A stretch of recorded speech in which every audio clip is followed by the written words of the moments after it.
Olá, graça e paz, eu sou o pastor Evandro Soares, seja bem-vindo a este canal do YouTube da Primeira Igreja Presbiteriana Independente de Manaus. Esta é a nossa escola bíblica dominical.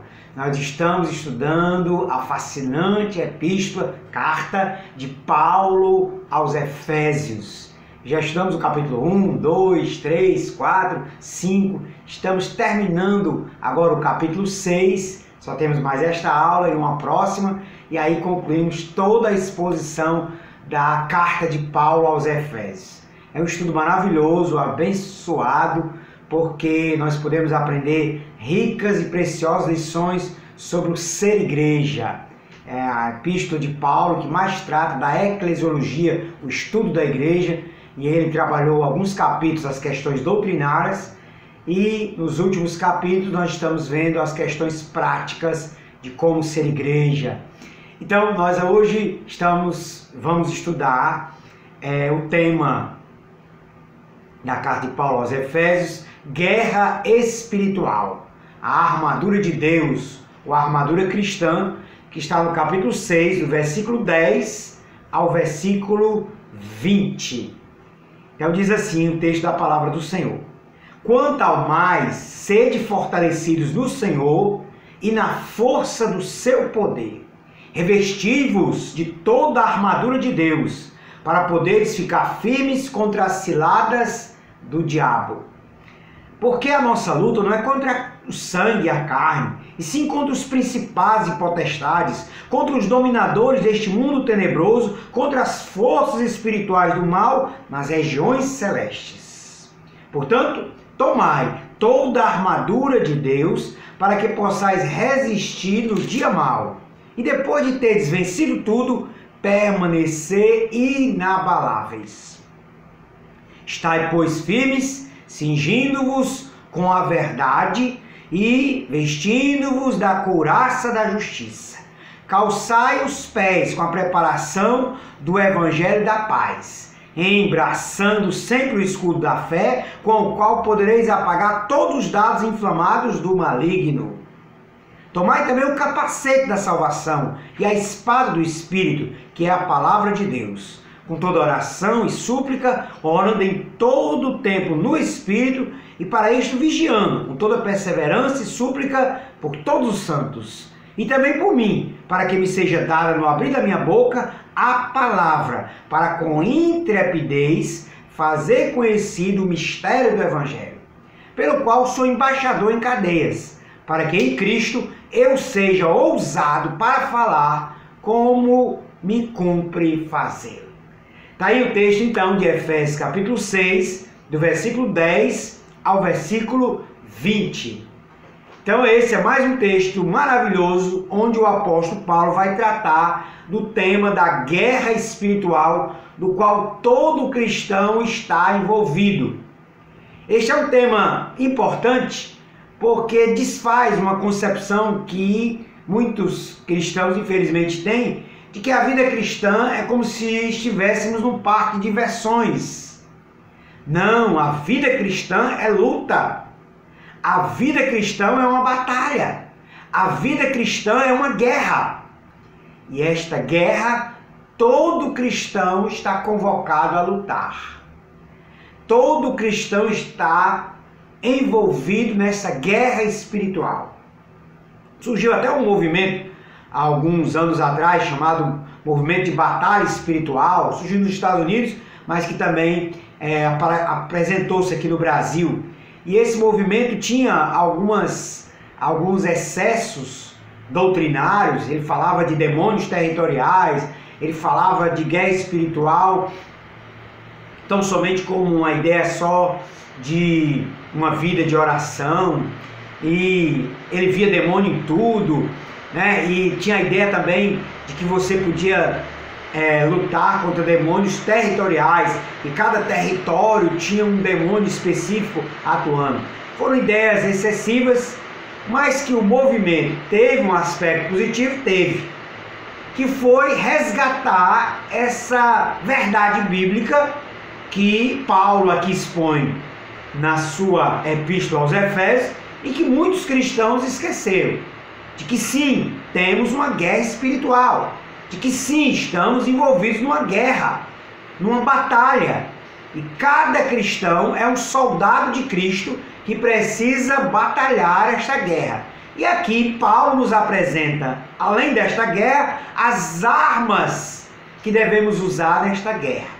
Paulo estava preso e era muito conhecido naquela época, para os seus leitores, para ele, para todos daquela cultura, a armadura do soldado romano.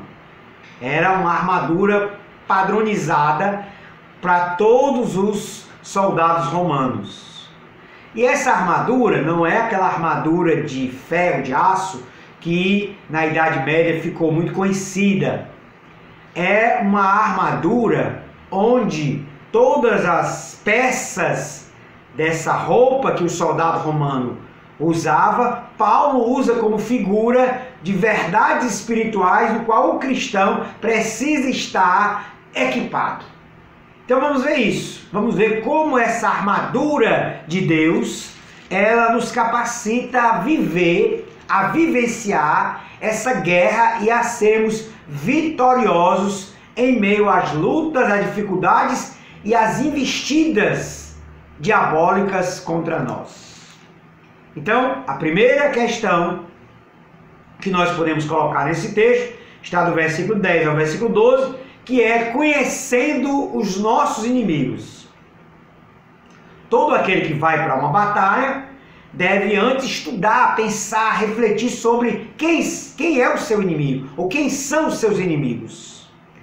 Há um livro famoso, um clássico, que é a Arte da Guerra, onde uma das instruções que ele dá, esse livro é um clássico da literatura secular, é que deve-se conhecer primeiro o inimigo antes de ir para a batalha.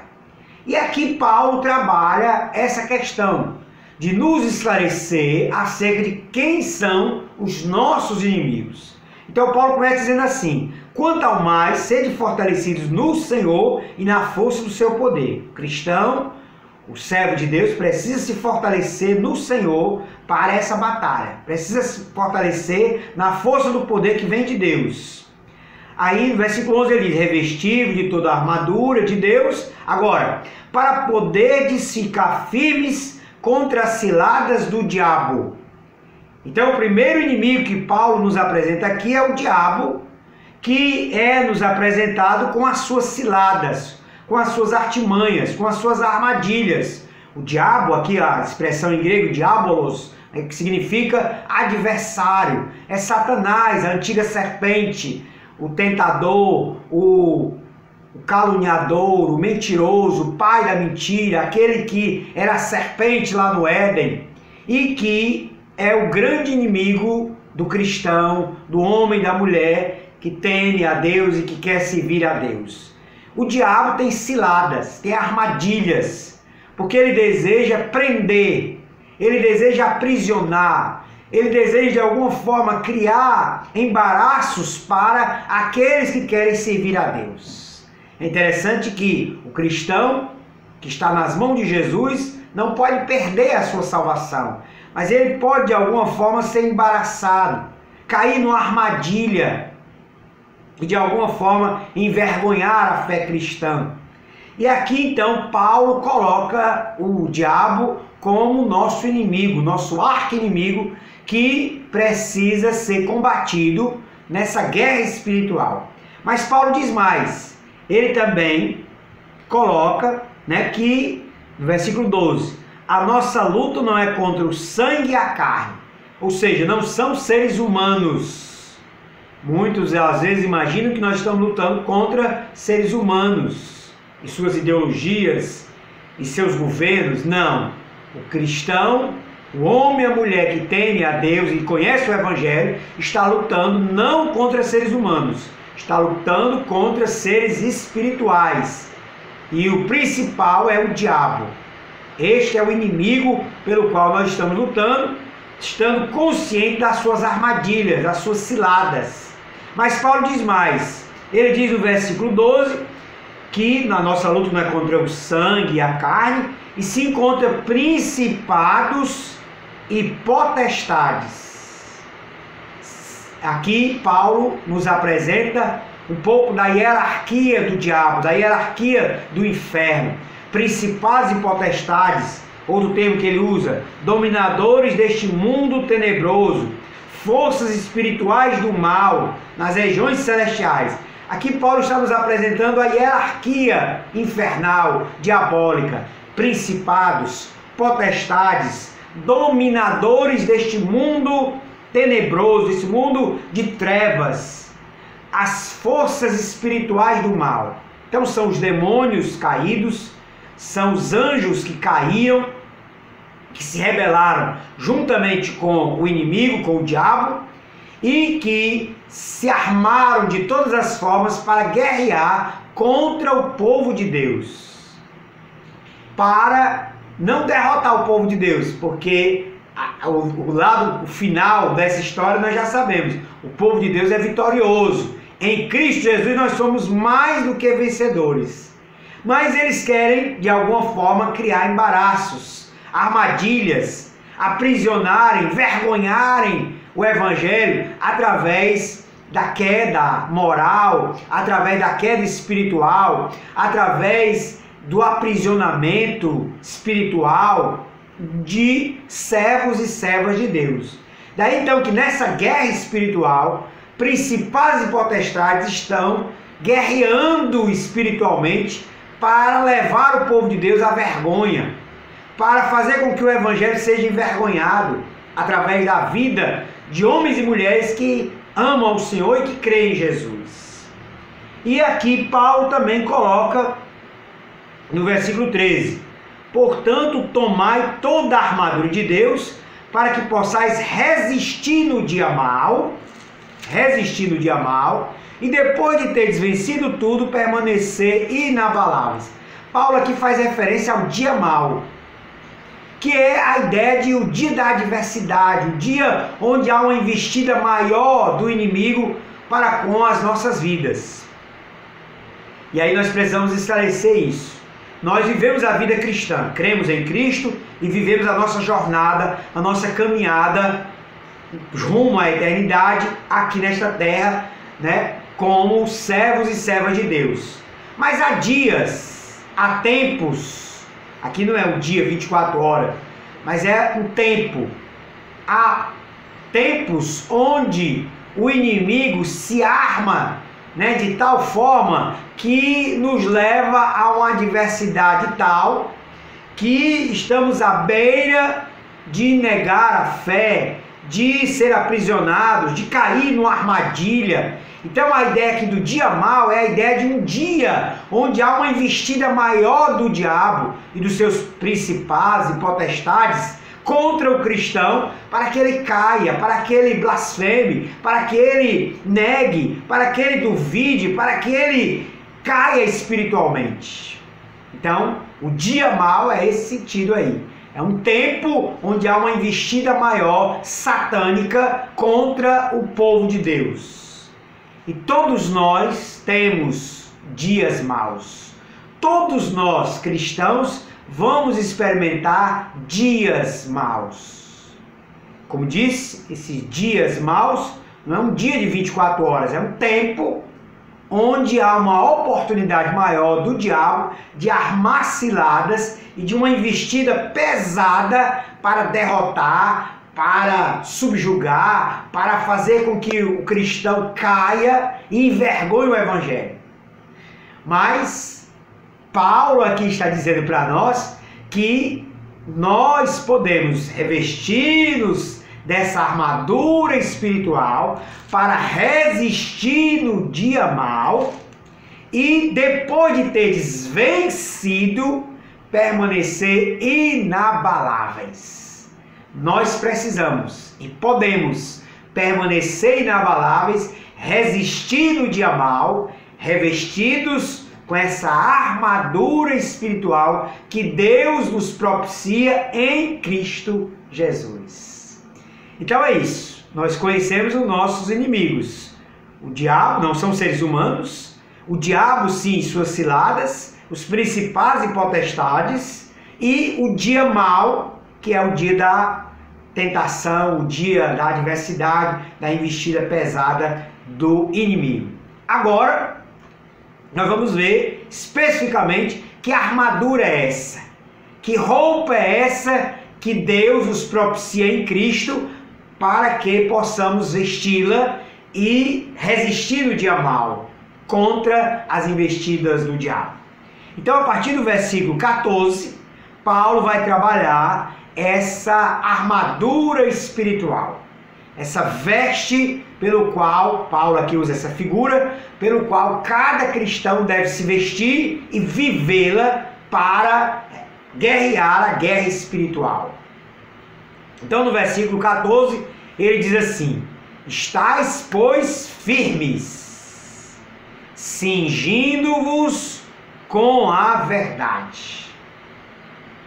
Então, a primeira peça dessa armadura, dessa veste espiritual, a armadura, né, porque é a ideia de uma guerra, que nós estamos nos armando para uma guerra, é o cinto da verdade. Por isso Paulo diz: estais, pois, cingindo-vos com a verdade.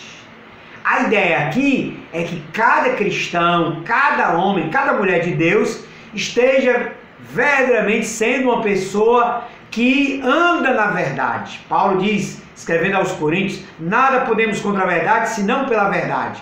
Portanto, cada cristão precisa ser verdadeiro. Lance fora toda hipocrisia, lance fora toda insinceridade, lance fora toda mentira. A nossa vida, o nosso caráter, o nosso comportamento deve ser transparente, deve ser verdadeiro. Essa é uma arma contra o diabo. Vivemos na verdade.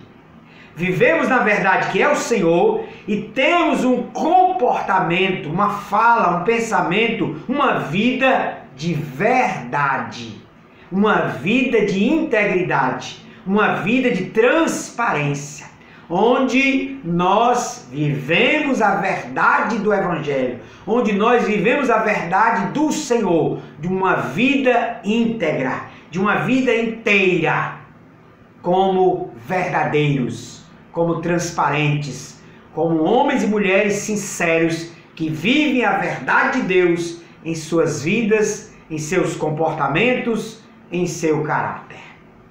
E aí Paulo diz mais: vestindo-vos da couraça da justiça.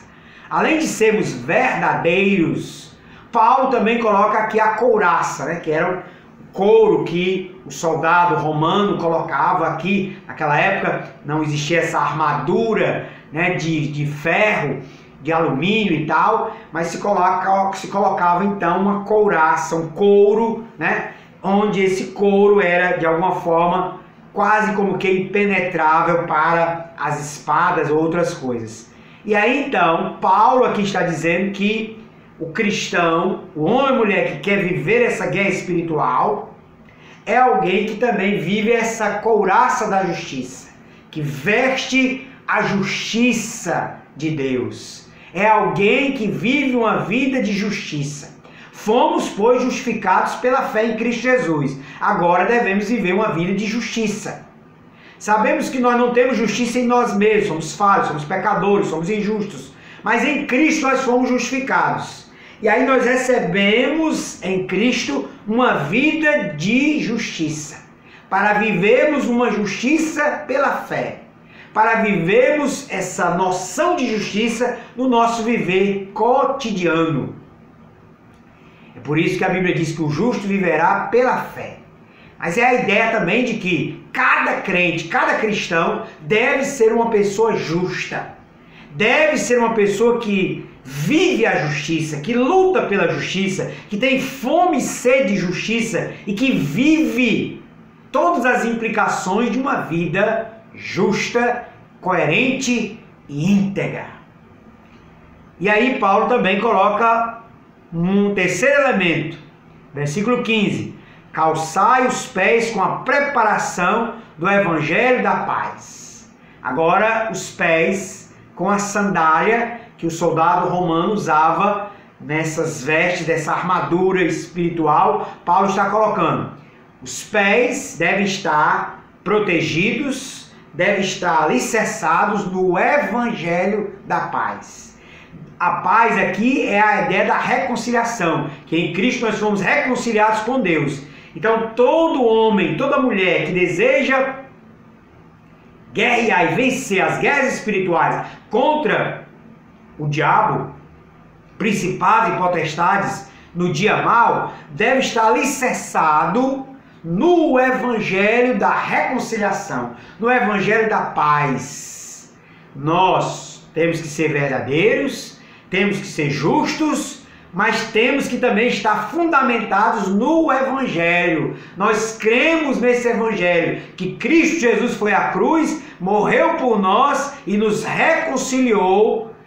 Ele se tornou a nossa paz, Ele é a nossa paz. Paulo diz isso também lá em Efésios, no capítulo 4. Então nós somos reconciliados, no capítulo 3, quando Paulo fala que Ele é a nossa paz. Então, Paulo está dizendo que todo cristão deve estar fundamentado, alicerçado nesse Evangelho, para poder verdadeiramente resistir no dia mal, contra as ciladas, contra as investidas dos principais e potestades. Estamos fundamentados no fato de que fomos reconciliados uma vez por todas com Deus através de Cristo Jesus. Esse é o Evangelho da paz. E nós então calçamos esta sandália, estamos alicerçados, estamos fundamentados no Evangelho da paz.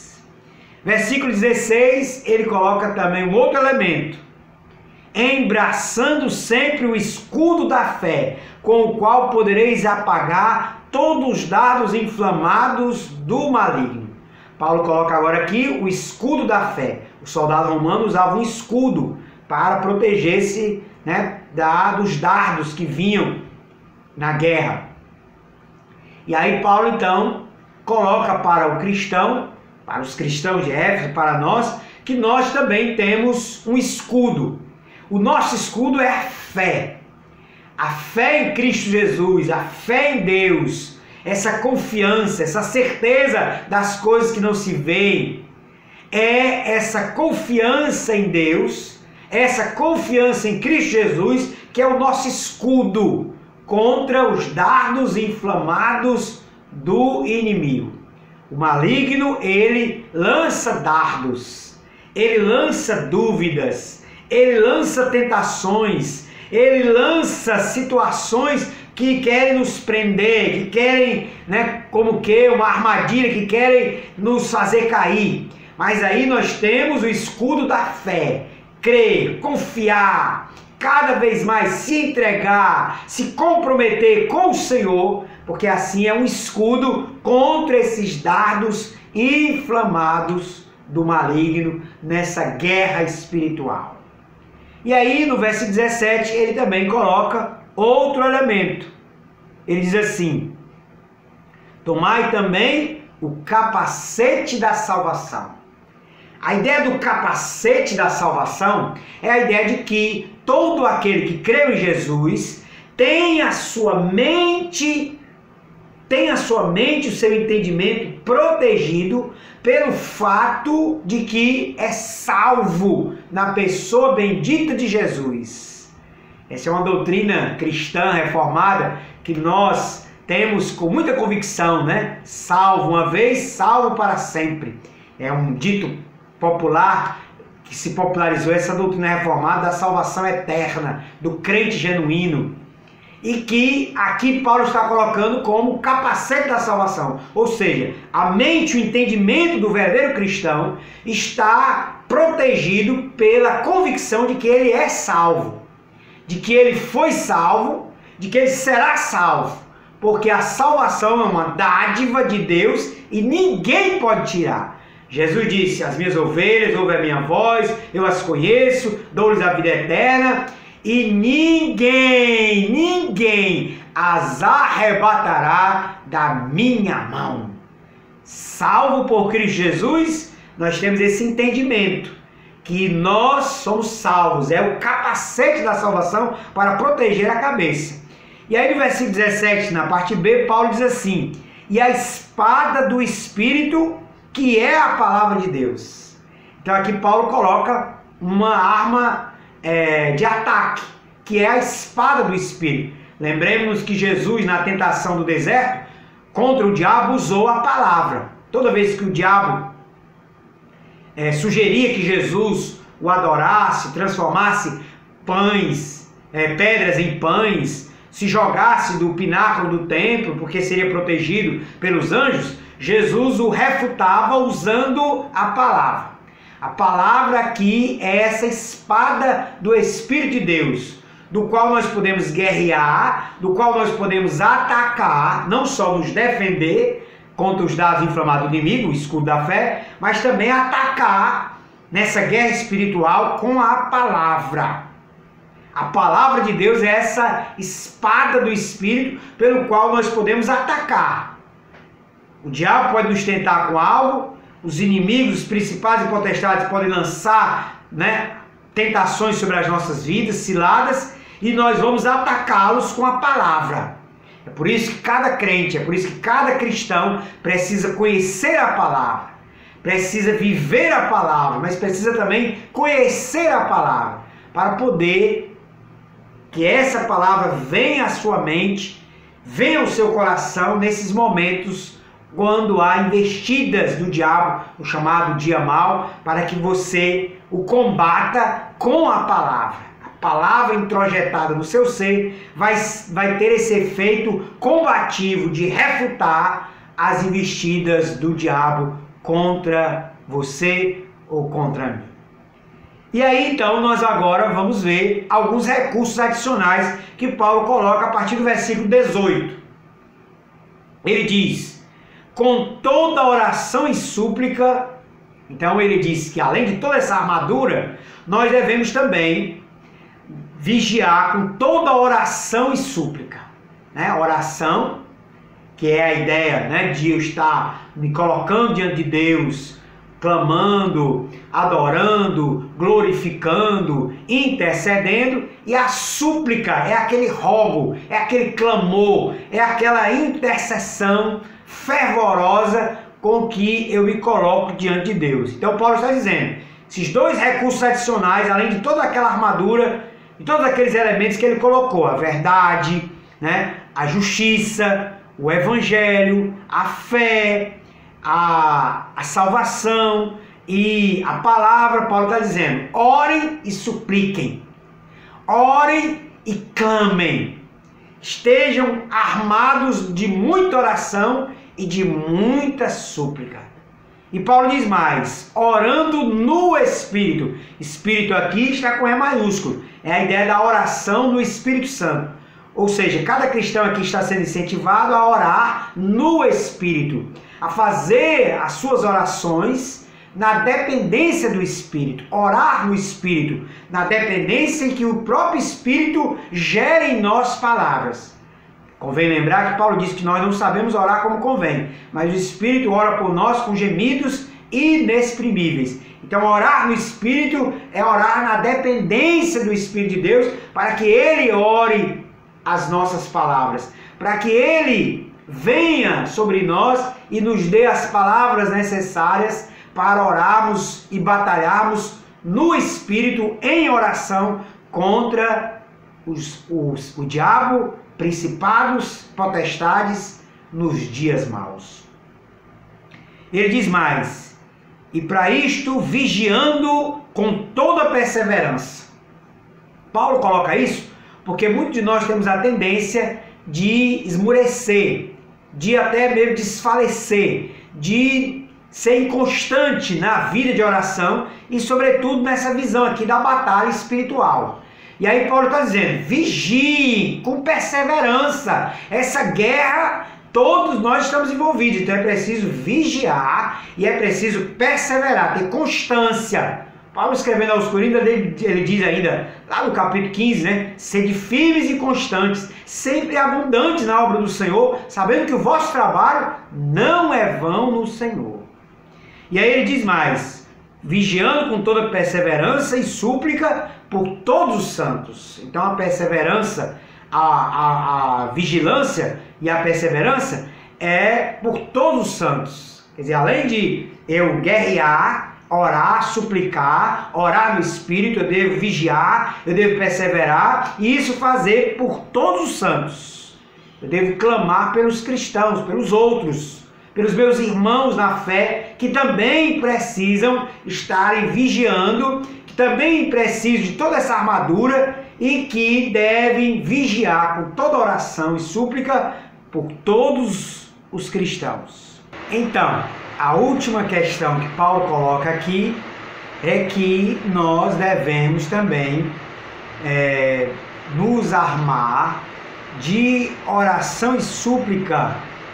No caso específico aqui por Paulo, ele diz no versículo 19: também orem por mim, para que me seja dado no abrir da minha boca a palavra, para com intrepidez fazer conhecido o mistério do Evangelho, pelo qual sou embaixador em cadeias, para que em Cristo Jesus eu seja ousado para falar como me cumpre fazer.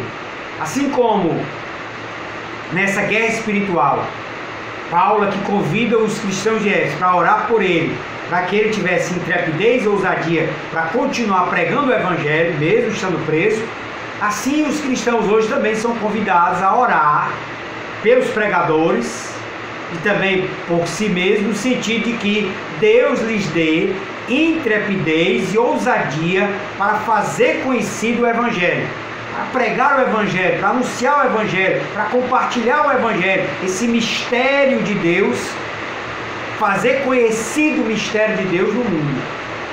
E aí Paulo dizia, que os cristãos de Éfeso deviam orar para que ele tivesse ousadia e intrepidez no abrir da boca para falar. Lembremos-nos que ele estava preso, mas mesmo preso, Paulo usa aqui essa expressão: eu sou um embaixador em cadeias. Estava preso, mas o Evangelho não estava preso, ele estava ali, aproveitando as oportunidades para pregar para os soldados, para a guarda pretoriana, para quem o visitasse. Ele de alguma forma estava anunciando, proclamando, e ele pediu aos cristãos: orem para que nessa guerra espiritual eu tenha mais ousadia, mais intrepidez para falar do Evangelho, do qual eu sou embaixador em cadeias, para que em Cristo eu seja ousado para falar como me cumpre fazer. Ore então pelos pregadores, ore para que você mesmo também seja ousado, seja intrépido no falar do Evangelho. Amém. Então é isso que nós vimos, e aí nós podemos concluir dizendo que nós vivemos sim uma guerra espiritual, do qual nós não podemos nos furtar. Temos que usar a armadura cristã, a armadura de Deus, à nossa disposição e lutar pelo avanço do Evangelho. Que cada cristão viva isso. Cada homem e mulher de Deus viva essa verdade, porque o diabo não está de brincadeira. Principados e potestades estão se armando e investindo pesadamente para que o Evangelho seja envergonhado na vida de cristãos. Portanto, eu e você somos convocados a viver a verdade do Evangelho, a verdadeiramente nos armar de toda essa armadura de Deus para poder resistir no dia mau e ficarmos firmes. Amém? Deus abençoe a todos, curta e compartilhe. Obrigado pela visualização, por participar desse estudo. Até a próxima semana, com a graça de Deus. Deus abençoe você. Amém.